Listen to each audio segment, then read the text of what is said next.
acceptance of a $6.8 million grant for Closter Park Improvements. And we have Jose Ariola here, our Community Safety Administrator. Welcome. Thank you, Mayor Craig. Good afternoon, Council, City Attorney, City Manager, City Clerk, wonderful public watching and in the house. I'm a lucky guy. I get to come up here and share some wonderful news. It was, I think, the last City Council meeting of 2021 when I got this call from California State Parks, said they had one more question about our application, fooled me into getting onto the call, and she goes, actually, just one question for you, are you ready to be a State Parks grantee? And we had been waiting, they had postponed the announcement for months, and we were so excited to learn that we were successful in our Closter Park application for $6.8 million. Get my clicker to work. It's not on, so that's going to help.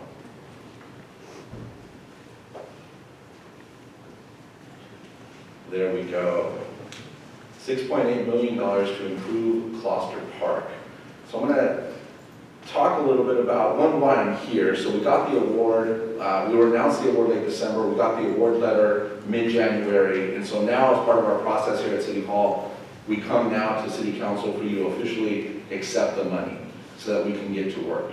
So we can't actually say thank you yet because we need your permission to do that. And just so the public knows, that's an important part of our process here at City Hall, so that City Council is aware when we get these funds. And so I'll be letting you know what action I'm going to be asking for at the end of this particular meeting.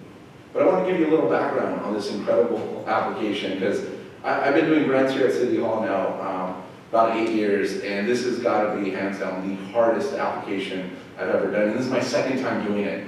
We did it once before for Hebron, and then we did it again in this final round for Prop 68 funds. And that's what made this funding available. It was a historic investment in new parks across the state of California.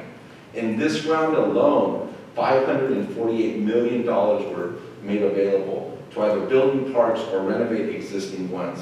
And they gave priority to building new parks and priority to building parks in areas that were socioeconomically disadvantaged in the state of California. And so this is now the fourth round of funding and the largest round of funding by far. But it was highly competitive. Huge demand out there. They received nearly 500 applications with $2.4 billion in asks. So they funded a fraction of that, right? So 22% of applicants actually earned an award going out. We were one of those lucky applications. And I really want to shout out our director, Kristen Lundquist, and the amazing team within that department who really helped shepherd this application forward. It was a huge team effort. We had to figure out how to do robust community engagement during the pandemic to get this grant out and to make it highly competitive. Community engagement was an important part of the application. They demanded it. I actually wish more applications would ask for this because it really forces you to go out to your community. The good thing is we've been doing a lot of it here at the City of Salinas. We have the Outside Vibrancy Plan, the Libraries, Parks, Recreation Master Plan. So we had a lot of great community engagement information to go off of already, but they wanted new community engagement. And so we set up about 5 community meetings. We pivoted to Zoom.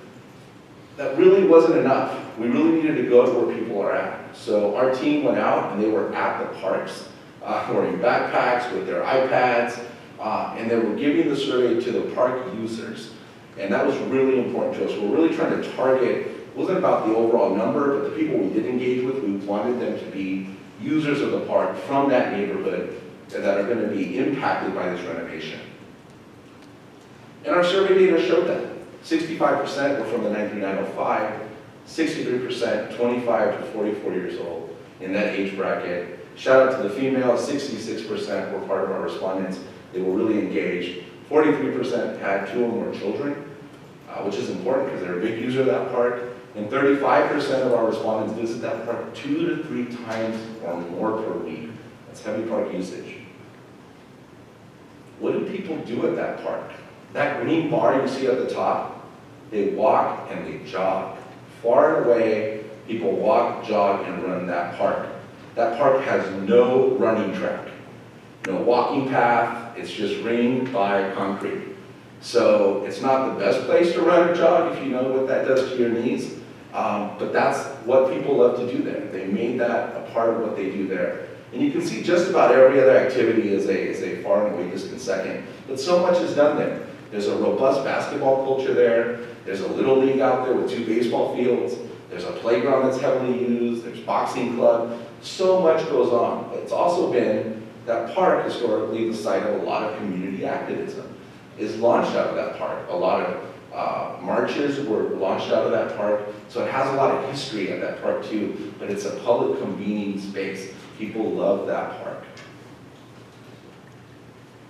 So this just highlights some of the things that people told us they wanted.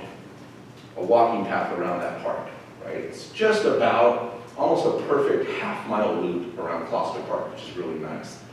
Security lighting. So our parks do close at dawn, but people aren't going to start walking after 5 o'clock during the winter, right? So can we provide down lighting that allows people to safely continue to walk the park? Maybe some uplighting on the trees to both beautify the park and add for security. Refurbish the ball fields, right? They're some of the oldest ball fields in the Little League system in all of Salinas. With this grant, we're going to make it one of the nicest venues for Little League in the entire city. Really excited about that. Opportunity for farmers markets. If you know anything about public health, you can't sell food off of grass. That's a major public health law. There's no concrete or dirt settings there aside from the placita where you could do that from. So we're going to add an area where we could sell food in a farmers market venue potentially, or a special event in that park. And then more public and community-made art. So there's going to be multiple opportunities to add public art installations in the park as part of this renovation. And then we have this beautiful placita where you could potentially do presentations of art, performances. But where do you sit and watch it? We decided to put in a built-in amphitheater-style seating at the gazebo. So it'll be a grass mound with steps in it that allows you elevated seating so you can see. It'll fit into the aesthetic of the park. It'll add beauty to the park, and it'll be a cool new amenity for performances there at that placita. This is a little bit of what that looks like. This is our conceptual design. You can see some of the elements I'm talking about. There will be exercise equipment along the walking paths around the park. The basketball courts will mostly remain as is, but we will colorize the surfaces. We invested in those courts not too long ago, so we didn't want to tear up a new investment, but we will add to it. We're really excited about what we can potentially do with this park, and these are all the elements. This is also on our website for the public watching if you want to zoom in and take a closer look. Also for our council, you can see it there as well. And I'm always available for questions if you have any regarding this particular design. So next steps. We attended the grantee orientation already that happened earlier this month, taking the grant award to City Council for acceptance, and then convening an internal team to manage the award and project. We have to have this park open to the public by December 2024. That is a fast turnaround. We have to have all our paperwork and invoices wrapped up by March of 25. So we're going to get on this and get some help and support to make sure we build this entity. What's really exciting is that's the same deadline for every approved application across the park, across the state. So you're going to see a slew of brand new parks opening up around the state, all around 2024, which will be really exciting. But most importantly, the next step is that council approved tonight a resolution authorizing the acceptance of Prop 68 statewide park development community revitalization program funds of $6,845,563 and the establishment of the Closter Park Improvement Project appropriation totaling $6,845,563 and corresponding revenue budget for the improvements to Closter Park. I had to read the fine print, wanted to make sure to get it right. And that's my presentation, and I'll take any questions or comments at this time. Excellent, thank you. I'll start from the Councilmember Shane. Questions? Councilmember Rocha. Yes, thank you for your presentation, Jose, and thank you for your hard work to our city. I wanted to know what the community engagement process looked like moving forward on this particular project. So we don't have it mapped out completely, but we do plan on a robust community engagement to verify that the approved project scope is what the community wants, so that we can make sure to move forward with continued confidence. Because a lot changes in the year that we wrote the application to the approval. So that will be part of our planning, is a community engagement schedule, and we'll make sure to include that as we move forward. And remind me, it's about 8.3 million, or how much is the total amount? 6.8 million. 6.8 million. This is quite a bit of money, which is something to always be happy about in our position. But in terms of really being on top of making sure this money is being spent in a timely manner, in a manner that's consistent with the community's requests, what type of transparency, what type of accountability measures, or what type of reporting is going to happen on your end to the council or to the community? Well, the state has very tight guidelines around how we have to report our expenditures. It's a reimbursement grant, so they're not just giving us money. So all our controls internally will make sure that we're spending it. So anything we do spend, we have to have supporting documentation and proof in the grant that that's how we said we would spend the money. And then after we check that, the state's going to want the same thing, and they're going to ask us those questions. So this spending is very tightly controlled as we go out, and we're really bound to the scope of the grant as we wrote it. In terms of phases, are there going to be phases to this project? So we will work with project management. We'll most likely issue an RFP to get project management support, and they will help us lay out the different phases to move forward and be able to get this project done within the timeline designated by the state, California State Parks. Thank you. And my last question is, we have Building Healthy Communities, which has been a leader on the discussion and on the philosophy of crime prevention through environmental design. As we are building out this new park, are you going to take into consideration crime prevention through environmental design as it's being built out? Absolutely. In fact, we cite CEPTED design elements throughout the conceptual design, and we will continue to use those CEPTED design philosophies within the project. It's very important to us, and we know we have expertise here locally that can help weigh in on that as well with Building Healthy Communities, who is a part of our community engagement for the grant writing. Thank you. I appreciate the answers. Councilmember Cummings. Thank you, Jose. So we had a great walk up there, loved the picture. Do we have final plans, or is that something that we're going to go through the process and that will come back to council? So that we don't have final plans yet. As we get into project design, we'll get final plans. In terms of the process of when it coming back to council, I don't have an answer for that right now. But that, to answer the first question, we don't have those yet, and that'll come as we get a project design. Okay. So we're going to do a design build. We're going to do a design build. I think given the timeline, that's one of the ideas, but we don't know that for sure yet. Thank you so much. You're welcome. Councilmember Sornia, questions? Thank you, Madam Mayor. Jose, thank you again for your work on this. This is excellent. One of the first meetings that I attended was at BHC, where BHC was involved in this, and we go into the separate, rooms, and then we talk about ideas. And I remember being there and speaking about what I knew about Closter Park. So again, thank you. That was great. My questions are going to be surrounded around because I do think it is important, but it won't be that a majority of the park will be shut down and not available to residents, right? It has to go in phases, right? That's like something that it's not just going to be shut down one whole side of the park and then not have access to it. Do you see that happening? I think staff's priority will be to keep as much of the park available to the public as often as possible throughout the construction. Now, not knowing exactly what will happen as we get into that phase, I just can tell you that it will be our priority to make as much of that available to the public as often as possible throughout the construction. Okay, thank you.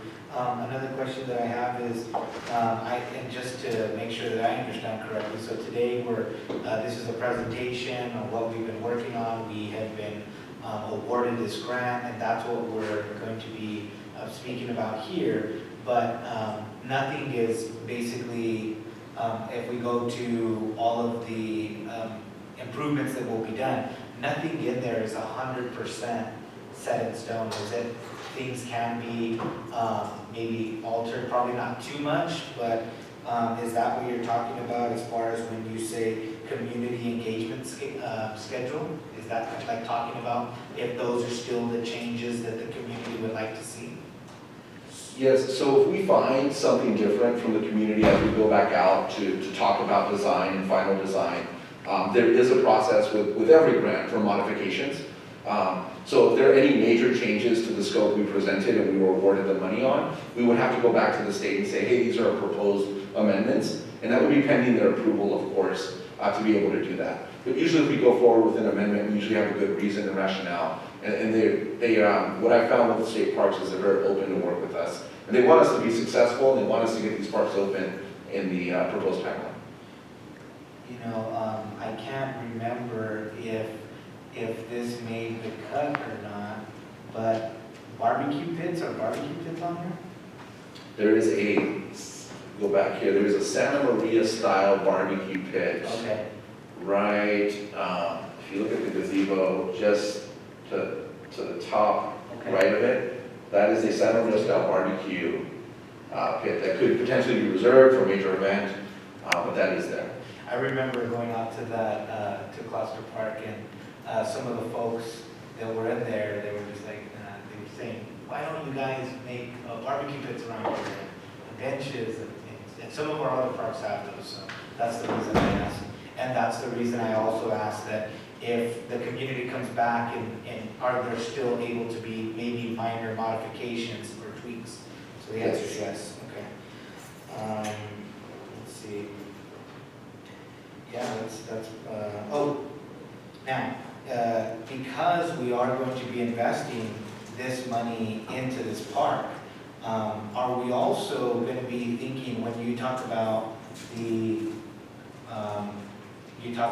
restrooms and you talk about the concession areas, is there also a plan about how to keep the park safe? And what I mean there is, obviously we've had community engagement from the city we've had the city of Salinas go out there and engage with the community. It's no secret that there are maybe some questionable players or folks that are there that maybe they're in the restrooms or outside. Has that been something that came about when talking about all of these improvements? So we know from residents, security was a concern. They listed that, and that was clear in the data we got. What I can tell you is through neighborhood services, this is going to be a great opportunity to have renewed engagement with that community around neighborhood watch and neighborhood organizing. And then also working closely with our Salinas Police Services to talk about, okay, what are some new things we can do as we bring on these SEPTED principles in this design. Those are some things we do plan to do as we move forward with this process. Thank you, Jose. That was the last question. Councilmember Barrera, questions? Mr. Avila, congratulations. There's no doubt there's a celebration. Thank you to you and your team and the hard work of getting $6.8 million is not an easy task, so I want to say thank you. And as we know, the winners are the people that we serve. I was expecting Chief Felicia this evening. I did call him and ask him some questions. There are concerns, and maybe I'm going to ask, I commend you for all your work, but there's some serious concerns I have right now. Before we get the shovel ready out there. And Mr. Kerrigan, there's a negative element that you've seen, that we've all seen. It's been there for years. It's a culture. And this is a small group of individuals that just chooses to not be community members. You know, they use drugs, they sell drugs, they break glass around Suela. How do you think we're gonna address that? We need to address that now before we go out and make this beautiful area. If I could, yes, so I spoke to Chief Felice, and he's in a meeting right now that he absolutely had to sit down, we can talk about it later, but he will be showing us later tonight. But we've talked about Closter Park, and we talked about this grant, and like Jose, and I think all of us are real excited about this. It's quite an investment that the state and the city are putting in this area, and we're going to protect this asset. And I'm going to tell you, I've told you before, and I'll say it here very publicly, but you know, this is going to be a no-fly zone for bad actors. It's going to stop. And I've been out there, I know the people you're talking about, and yes, Chief Felice had to talk about it now, but certainly construction will stop all of that. It's just when we're finished and we're done, and we have this new asset, do they want to come back? And the answer is no, we're just not going to let that happen. It's too much of an investment, and it's too good of a thing. I agree with Jose that when we start talking about neighborhood watch, get more people in the park, more eyes on the project, they're going to go somewhere else. But we have to make the commitment here with city management, but also with the police department, that we're just not going to allow this to come back. And I'm going to tell you right now, we're not going to let it come back. It's just, man, some people say he's talking big. Yeah, and I think you're right, neighborhood watch is great, but when there's intimidation, when you have people smoking crack in front of you and they don't care what you're gonna say, to me that's I've been in that park for 40 years now. I used to take my children, they're adults, now I'm taking my grandchildren, so I know the park very well. I live half a block from there. After I leave this chair, I'm gonna still live there. So I know the park very well, and there's a handful of individuals. 66% of our people that use the park are females. You said 34% are children. So think about it, when your child needs to go to the bathroom, but you can't because there's intimidation blocking the bathroom. That's serious. Mr. Ariola, there's a tutorial center there. Probably the computers are obsolete now. How do you envision the Rotarians went over there and did some, and I'm going to go into that in a little bit, and I hope the mayor allows me to give a little bit of history here. But 11 years ago, 5 Rotary clubs raised $600,000 of private money. 300 volunteers went to that park. And can you put the kiosk, please, there, the slide, your first slide? There were 5 Rotary clubs, one from La Plaza, Elsa Rotary, Steinbeck, Salinas Northeast, Corral de Tierra. And you know, they invited 3 other Rotary clubs, 2 from Mexico and 1 from India. In this kiosk area right there, around the kiosk area, some people donated $100 to $500, and there's bricks with people's names on there, loved ones. It's a memorial, you know, that just to remember them. But right now, Mr. Kerrigan, if you go, some of those bricks with the names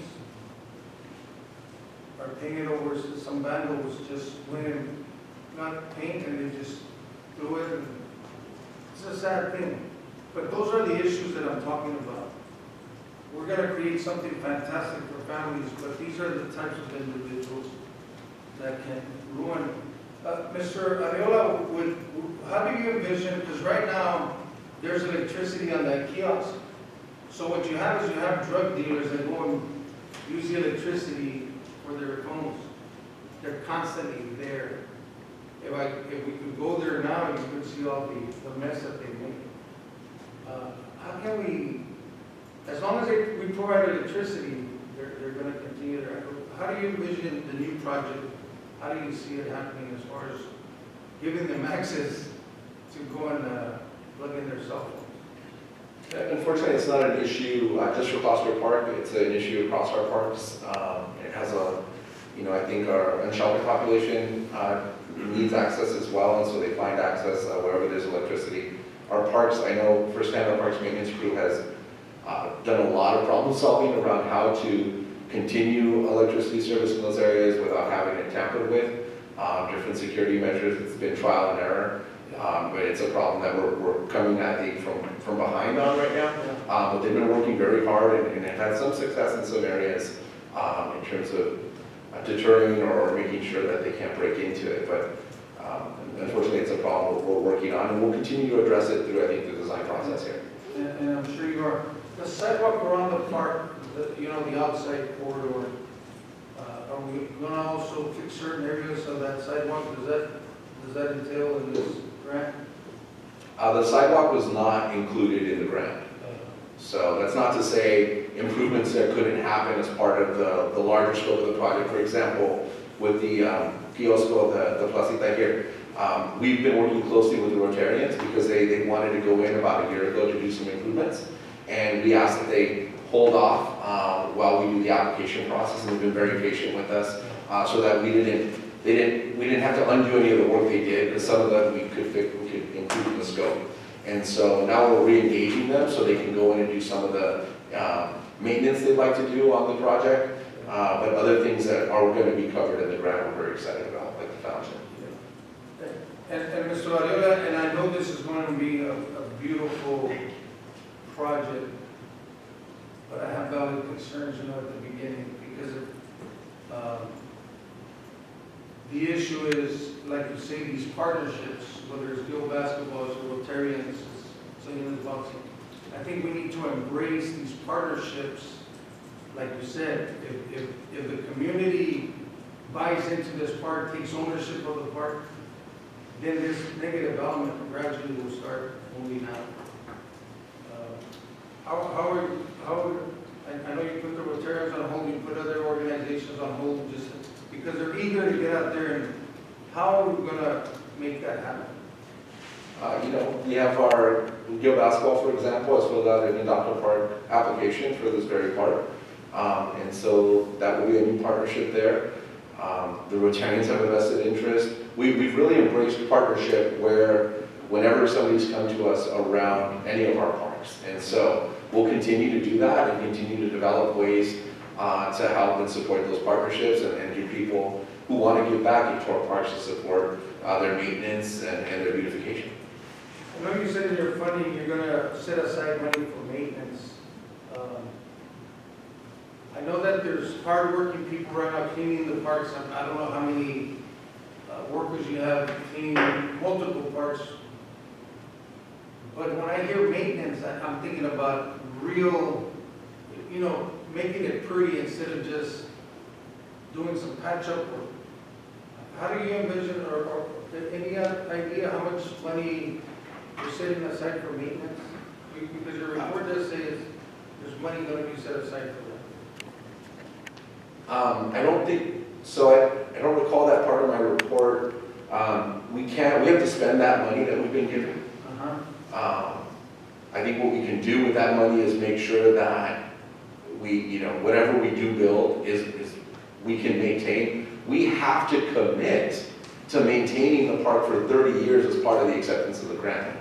Every city who got money has to do that. They don't give you the money to do that. So that maintenance of parks is really on the cities that accept the monies. Yes. So we're committing to, as part of committing, accepting this money, is maintaining the parks for 30 years, the project for 30 years.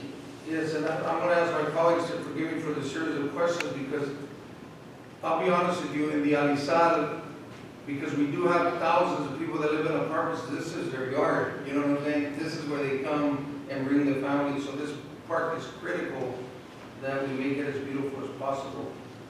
The safety issue, and I saw Chief Felicia. Chief Felicia, I was just asking our city manager, like around the park, there's signs that say no parking between 10 p.m. and 6 a.m., but yet there's a lot of cars there, and I'm sure there's a bunch of cars everywhere. But I think when the city puts a sign out there, well, we need to enforce it as well, otherwise people don't respect the law. And I was just sharing as well, the small negative element that's there, you've seen them, and they're aggressive, they're intimidating, but they continue to be there. To address that issue before we go out there and do some good stuff. Well, Councilman Barrera, thank you. First of all, I want to apologize for me being late. It was a police matter that required me to be there, and our city manager will be able to brief you later on. So I hold you the highest of regards, so me being late was not respect, it would just truly, I have to do my other job first. But to answer your question, sir, we are addressing it. So we're addressing the negative element. I have a project in place with our day shifter, with our commander in charge of the day shifter, so that we can be out there in presence. One of the challenges we're facing, as you know, we're definitely, our staffing is a challenge.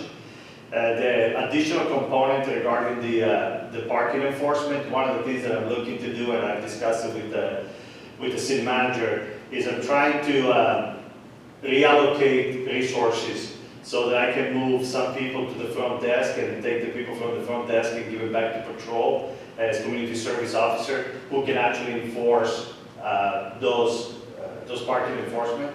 And then at night I will ask my midnight officers when they can to do what they can. It certainly is a challenge.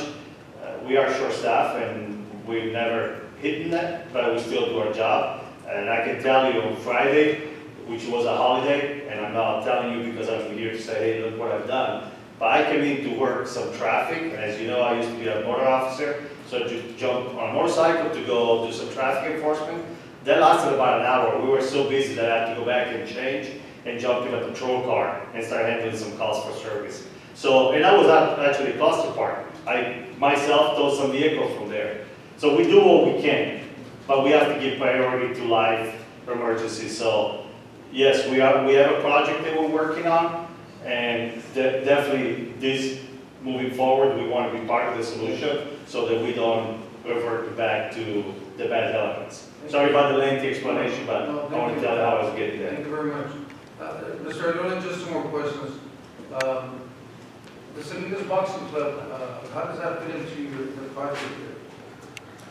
So the center there is not part of the project, so we won't be touching that. That's not to say there aren't some improvements planned with other funds.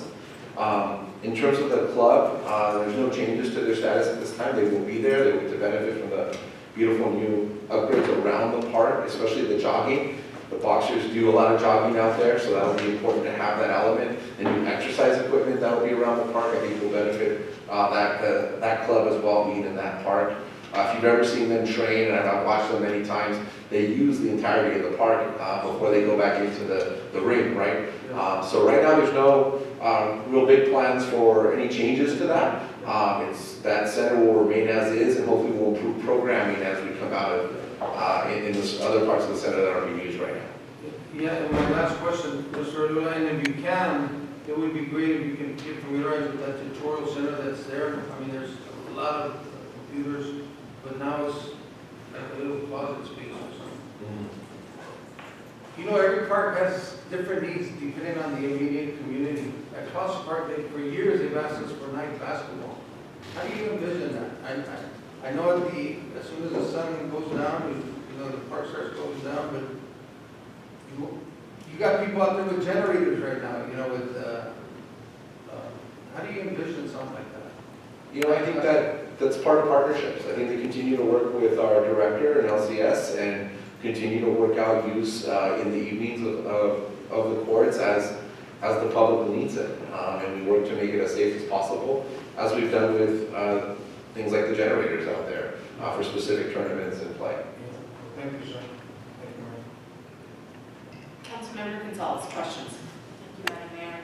Thank you, Jose. This is clearly the product of a lot of hard work from you and many others, I'm sure. So, I remember those meetings, those early meetings, and you put up that diagram. I remember seeing it on my laptop screen. So it's nice to see it come to fruition. Just a few questions. Was there registration that was done for those early community meetings? Or has the city got a way to contact perhaps those very same residents and say, hey, here's a status report, here's an update, we've taken your feedback into consideration? Do you know if there's a way of doing that? So we created an email list for those that would share it with us. We didn't require registration at the time, but during the meetings at the start, we would ask for email addresses for that very purpose. And we sent an email update to everyone when we got use of the grant. So when we composed the press release, we sent that out to that exact list so they could. But not everybody wanted to share that information, so not everybody got it. But those that were willing to share did receive that information via email.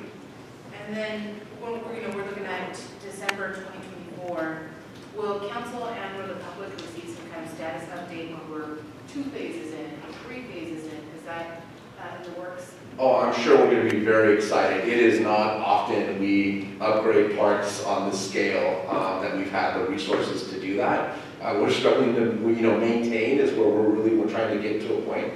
So this is going to be big news, and we're going to be ready to shout it from the mountaintops whenever there's a major update. Awesome.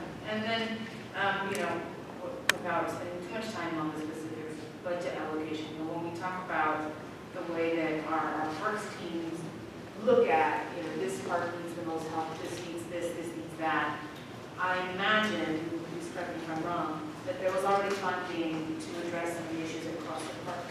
Now this grant funding is coming into place.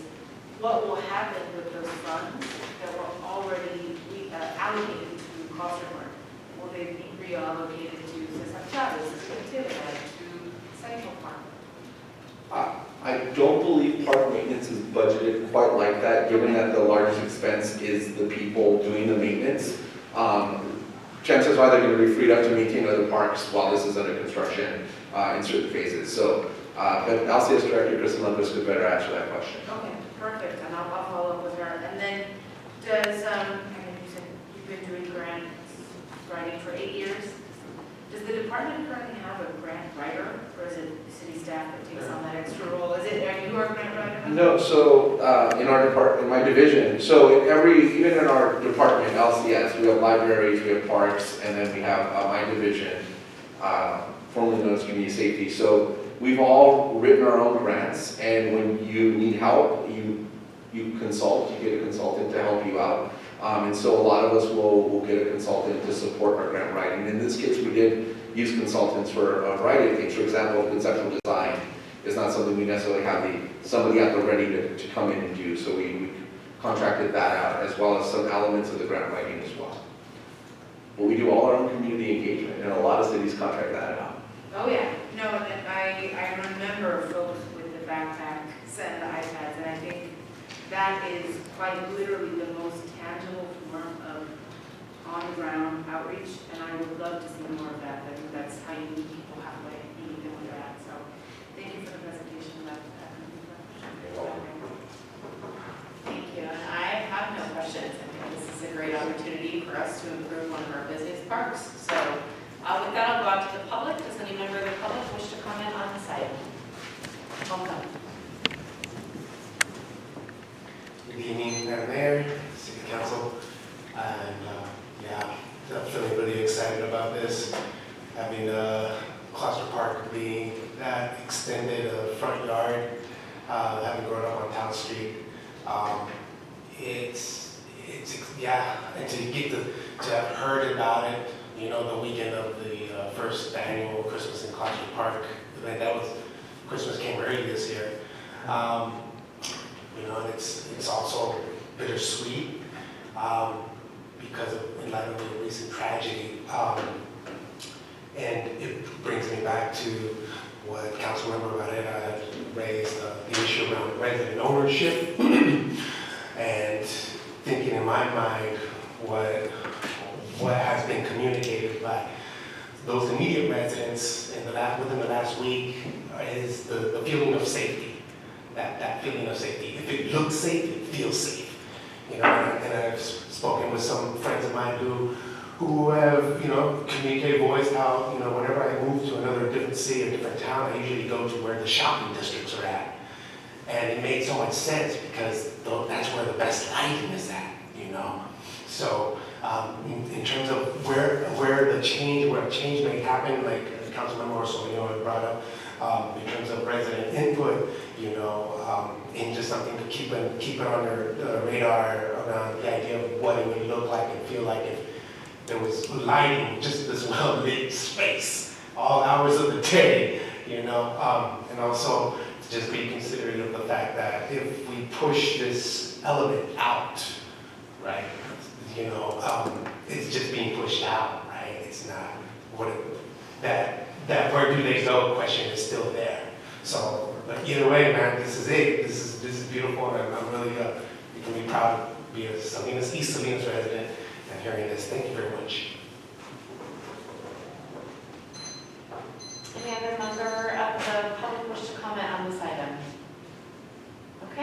that, I'll go ahead and close public comment, come back to the council for final comments and action. I'll turn to my left, Councilmember McShane.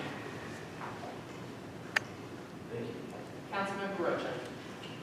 I want to thank you once again for your work on this and all the staff that were part of your work on this and all the community that came out on the community engagement process. This is a community win for us.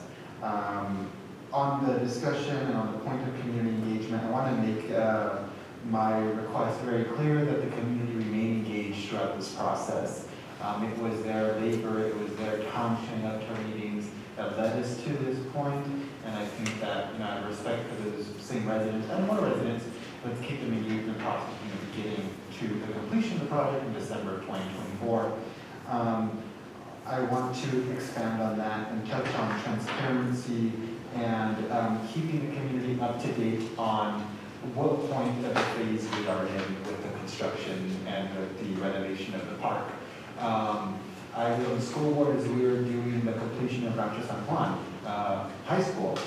A lot of money went into the high school and a lot of work was being done, but the community wasn't always up to date on what exact phase we were on in the school. So there was an overall sense of frustration, how are my tax dollars being used, and then people tend to have some degree of apprehension to moving towards another project of similar nature in terms of renovations of a project.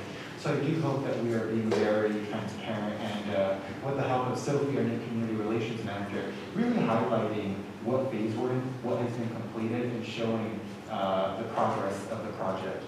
On the discussion of the phases, I would really hope that we take the strong project management needs into consideration. We want to make sure that this money is something that we can, and this opportunity is something that we can expand on and show the city is able to maximize grant funding. The city is able to efficiently, responsibly, and effectively administer these grants, being compliant with the scope of the work that we're given and following through on all of the requirements. So hopefully when we select a project manager consultant, they have a strong track record of delivering these types of projects, considering it's about $6.8 million. We can't ignore the tragedy that just happened not too long ago in this park. Jesus and Karina, two young people from our community that were murdered. And so in some ways today we are celebrating a park, recognizing that we have a lot of work to do on the issue of violence in our communities. And this community in particular is not new to this. And so I see this significant investment in this community as our promise to work on fixing these issues, starting by investing in our youth. But a part of that means that as we build out this park, we have to be very intentional with leveraging our resources and really attempting to establish the crime prevention and environmental design models throughout the park. More lighting, making it more safe as travel, our neighborhood, community engagement. A person here from Building Health Communities mentioned, if people think it's safe, they feel safe, and more than likely people will continue to use that park, which is going to be the most significant deterrent to illegal activity from happening at that park. But those are all my comments. I want to thank you, and I'm excited for the investments that we're going to make into this park. Councilmember Crummies. I would like to make a motion to approve the resolution authorizing the acceptance of Proposition 68 statewide park development and community revitalization program funds of $6,845,563. Second. Motion made by Councilmember Crummies, seconded by Councilmember McShane. We'll go to my right for final comments. Councilmember Sornio. Again, thank you. This is something, we see the 6.8 that gets to go to Closter Park, and then obviously the Hebron Center as well receives some money as well. So a lot going on in the city.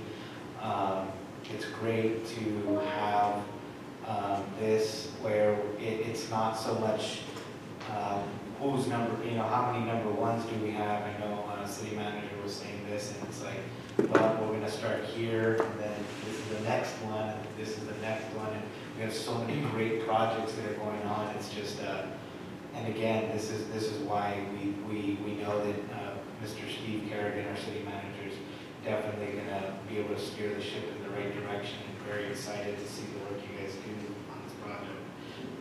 So thank you again for all of your hard work in the department, appreciate it. Thank you, Mr. Radiola. I'm sorry. I just want to give a mention of this Rotary Club before, because I think awesome what we're seeing here. 11 years ago, 5 Rotary Clubs got together, Salinas Valley, we're putting together 600,000 private money, 300 volunteers. They also got a Ensenada Central Rotary. The fountain that was vandalized, they brought it from Mexico. It was terracotta. They brought it on a big trailer, heavy, but it took like 6 guys to eat each piece. I don't know how somebody took it. So it's amazing what they did. There was also a Rotary Club from Madras, India. And each bench that you see there's 8 benches. Each Rotary Club donated $10,000 for that bench. And Hijos del Sol, under the leadership of Jose Ortiz, they did a lot of the mosaic tiles that you can already tell they're all vandalized. So I think with the help of the groups, as you mentioned, the people that we put together in the community, we will take care of this part. I know the Gross Club, they've played a big part of this park, and Salinas Boston. Thank you, sir. Councilmember Gonzalez. Thank you, Madam Mayor. Thank you again, Jose, to you and everyone involved in these things. And it was awesome. I think this is a testament to what we can do when we really engage in that visionary foresight and think outside the box. You know, if we don't ask more of our staff and ourselves, we won't get more. And so this is one of those instances where this was the hardest grant to ride, and look at the payoff. Look at what happens when we do something like this. And I really appreciate Councilmember Rocha bringing up Jesus Villa and Canina Vargas, because we're talking about this wonderful, exciting, celebratory event, and it's impossible to ignore that tragedy. You know, when we think about clean spaces in marginalized communities, it's so much more than a patch of dirt. I know that you know this. It's a refuge, it's a safe space, it is an exercise space, it's a gym. You know, people don't have backyards for an entire life. And it is quite unfortunate and sadly ironic where we talk about parks as a safe space, given what happened. So to know that on the horizon there is this kind of solution, there is this kind of work being done, gives me great comfort. And I know that we are entrusting you to take on a big task, and I know that you're holding ways to do it. So thank you very much. Great job, and we'll go ahead and call for the vote. Thank you. Councilmember Barrera? Yes. Councilmember Cummings? Yes. Councilmember Gonzalez? Yes. Councilmember McShane? Yes. Councilmember Osornia? Yes. Councilmember Rocha? Yes. Mayor Craig? Yes. Motion passes.